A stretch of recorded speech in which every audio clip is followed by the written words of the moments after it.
बिस्मिल्लाहिर्रहमानिर्रहीम। अस्सलामु अलैकुम वरहमतुल्लाहि वबरकातुह।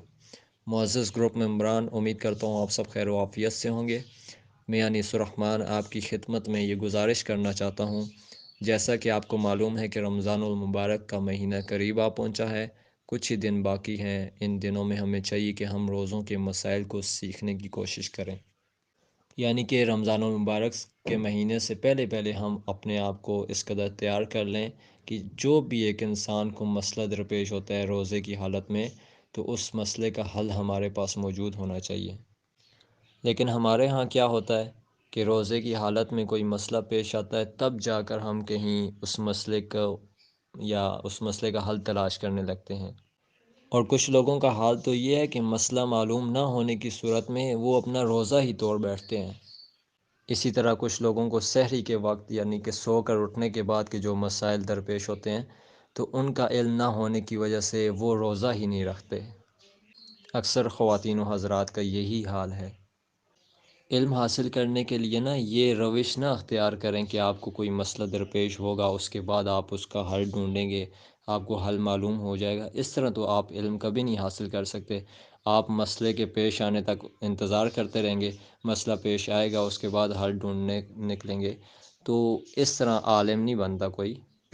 बल्कि मसाइल का इल्म हासिल करने के लिए उन मसाइल को फ़र्ज़ करना होता है। जैसे कि एक आलिम जब आलिम का कोर्स कर रहा होता है, एक बंदा जब आलिम का कोर्स करता है, तो जब वो किताबें पढ़ता है, तो ज़रूरी तो नहीं कि जिनका वो इल्म हासिल कर रहा है वो उससे ज़िंदगी में कभी पेश भी आएंगे, ऐसा तो नहीं होता।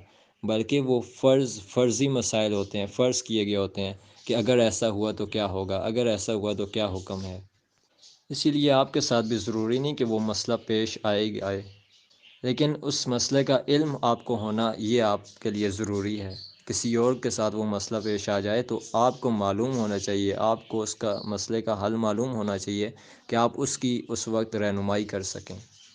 आपसे गुजारिश ये है कि मसले के पेश आने तक इंतज़ार न करें कि कब मुझे ये मसला पेश आएगा तो फिर मैं इसका हल ढूंढ लूँगा, बल्कि पहले से ये ख़याल करें, फ़र्ज़ करें, अगर ये मसला पेश आ जाता है तो मैं क्या करूँ। बाकी दुनिया के मामलात में तो हम पहले से ही तैयारी कर लेते हैं, अगर ऐसा हुआ तो क्या करूँगा, वैसा हो गया तो क्या करूँगा। लेकिन दीन को सीखते हुए हम इस तरह नहीं करते। यही वजह है कि अभी तक हमें दीन के अहकाम व मसाइल, अल्लाह ताला के नाज़िल करदा अहकाम व मसाइल का हमें अभी तक इल्म नहीं। छोटे से छोटा मसला भी कोई पूछ ले तो हमारे पास उसका हल मौजूद ही नहीं होता, हमें इल्म ही नहीं होता। इसलिए हरगिज़ ये रविश अख्तियार न करें, बल्कि ये तरीका अख्तियार करें कि मसाइल को फ़र्ज़ करें, उसके बाद उनका हल पहले से आपके पास मौजूद होना चाहिए। अभी आप ऐसा करें कि रोज़े के मुतल्लिक़ जो भी कोई आपका सवाल हो, कोई मसला हो, तो वो आप लिख कर मेरी तरफ़ सेंड कर दें। आपको आपके सवाल का, उस मसले का जवाब जो है वो आपके मसलक के उलमा से आपको मिल जाएगा।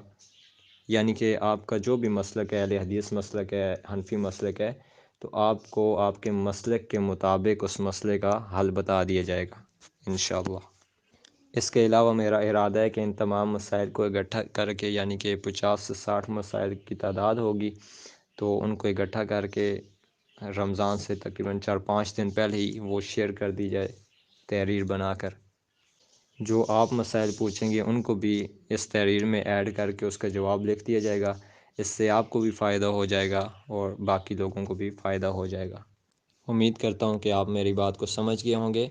आप रमज़ान से पहले पहले इस हवाले से ख़ुद को तैयार कर लें, ताकि रमज़ान में आप घर वालों के लिए नफ़ा बख्श साबित हों। कोई दोस्त आपसे कोई मसला पूछ लेता है, घर वाले पूछ लेते हैं, तो आप उनकी रहनुमाई करने काबिल हो जाएं। रोज़े के मुतालिक जिस सवाल का जवाब आपको नहीं मालूम, वो सवाल मुझे सेंड कर दें, इंशाल्लाह आपको उस सवाल का जवाब मिल जाएगा। अल्लाह ताला से दुआ करते हैं कि अल्लाह ताला हमें दीन के इल्म को सीखने और दूसरों को सिखाने की तौफ़ीक़ अता फ़रमाए। आमीन। अस्सलामु अलैकुम व रहमतुल्लाहि व बरकातुहू।